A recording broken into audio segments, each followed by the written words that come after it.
Estimados costarricenses, una de las cosas que he aprendido en mis años de experiencia laboral es que cuando se requiere un informe de labores, este tiene que ser objetivo. Debe abarcar tanto los logros como las oportunidades de mejora, debe rendirse con humildad y debe referirse a lo que se hizo, así como lo que no se pudo hacer. Como cualquier informe debe estar sustentado en datos, cifras y estadísticas reales. En palabras de William Deming, en Dios confiamos, los demás deben presentar datos.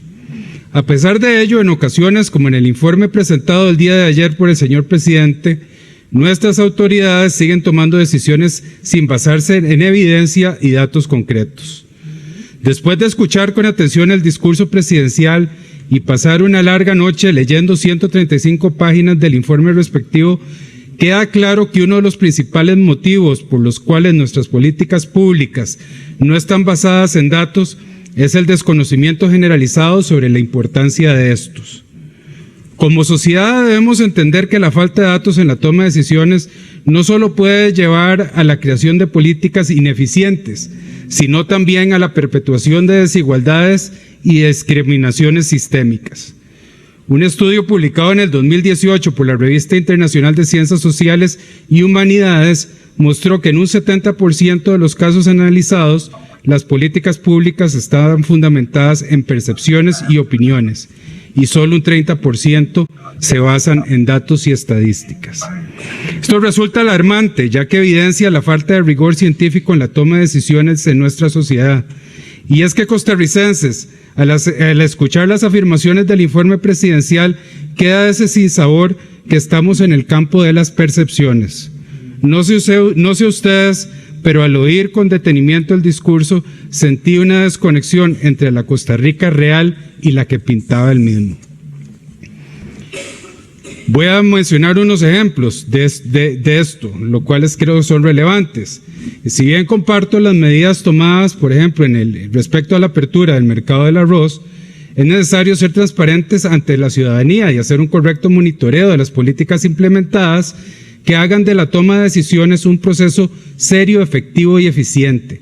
Nos muestra el señor presidente una tabla que hace referencia a una disminución en el precio del arroz, pero hay un inconveniente con ello.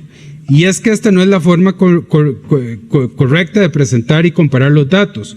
Se utiliza el precio más bajo permitido y el precio más bajo encontrado, que son dos cosas distintas e incomparables si lo que se quiere es evidenciar cambios en el precio, lo cual nos induce a los diputados y a la ciudadanía a un análisis erróneo.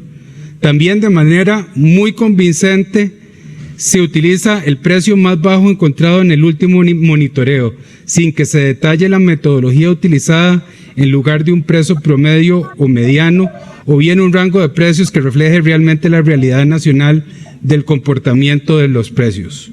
Según el INEC, a febrero de este año la variación interanual en el precio del arroz era del 4.20%. También, de acuerdo al INEC, la variación acumulada a noviembre del 2022 y a febrero de este año era del menos 61%, muy por debajo de las reducciones del 27 al 33% que indicó el gobierno. Estas mínimas variaciones en el precio del arroz desde las reformas del gobierno se ven reflejadas en el comportamiento del IPC del arroz con base en los precios de diciembre del 2022. También me quiero referir al alto costo de los medicamentos, que es un problema que afecta a un gran número de personas en Costa Rica. A pesar de los esfuerzos del gobierno para controlar los precios a través de decretos ejecutivos, los precios siguen siendo excesivamente altos para muchos ciudadanos. Una de las razones de este problema es la falta de estudios de mercado técnicos que no estén sesgados y que permitan detectar el origen estructural del problema en el mercado, lo cual es paradójico porque en este país tenemos una institución como la Comisión para Promover de la Competencia que precisamente una de sus funciones es hacer este tipo de estudios.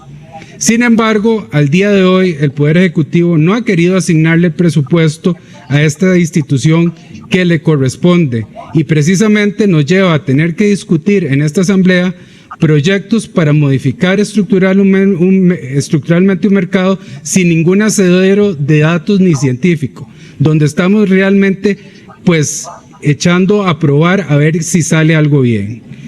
Entonces, pese a estos esfuerzos del Poder Ejecutivo, lo que se ha demostrado es que al menos en los 16 categorías de medicamentos que tiene el índice de precios del consumidor, solo 2 acumularon una disminución entre agosto y diciembre del año 2022, lo cual es claro que nos lleva a que pese a estos esfuerzos no se ha avanzado en este campo. Pero las malas prácticas en cuanto a la presentación de los datos y las mediciones realizadas continúan. Un claro ejemplo de esto es el gráfico de la tasa de desempleo abierto que se utilizó para mostrarle a la ciudadanía durante el discurso del presidente. Un gráfico que de manera convincente empieza en el segundo trimestre del 2020, cuando la pandemia del COVID detuvo la economía, y luego abarca todo el periodo pospandemia, en donde, al igual que el resto de la economía mundial, se recuperaron millones de puestos de trabajo a medida que las restricciones sanitarias a las personas y a los comercios se fueron reduciendo. Expone el presidente que la tasa de desempleo se reduce de un 24.01% a un 11.67% en un periodo de más de 2 años, ignorando por completo la coyuntura de la recuperación pospandemia. Adicionalmente, al presentar la reducción de desempleo durante su administración, convenientemente el presidente olvida mencionar que la fuerza de trabajo de Costa Rica ha ido cayendo durante su gobierno. Esto se ve reflejado en la última encuesta continua de empleo del INEC y según datos del mismo, la economía nacional ha perdido 52.300 puestos de trabajo desde octubre del 2022 y la tasa de participación laboral cayó al 58%, 4 puntos porcentuales inferiores al promedio latinoamericano.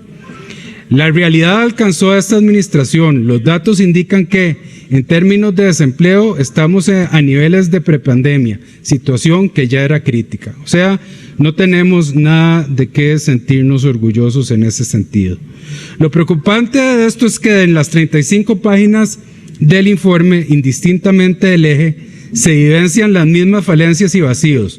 No hay objetivos detallados cuando se hace referencia a rutas o estrategias de política pública.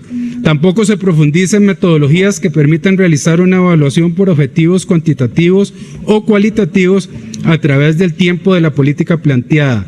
En educación, aspecto en el que me voy a detener dada la gravedad de la situación, el gobierno expuso con gran orgullo la inversión realizada, pero es claro que en el presente gobierno una de las grandes deficiencias es el Ministerio de Educación Pública, el cual ha sido altamente criticado por su función en este año en casi todas sus funciones como ente proveedor y como ente protector.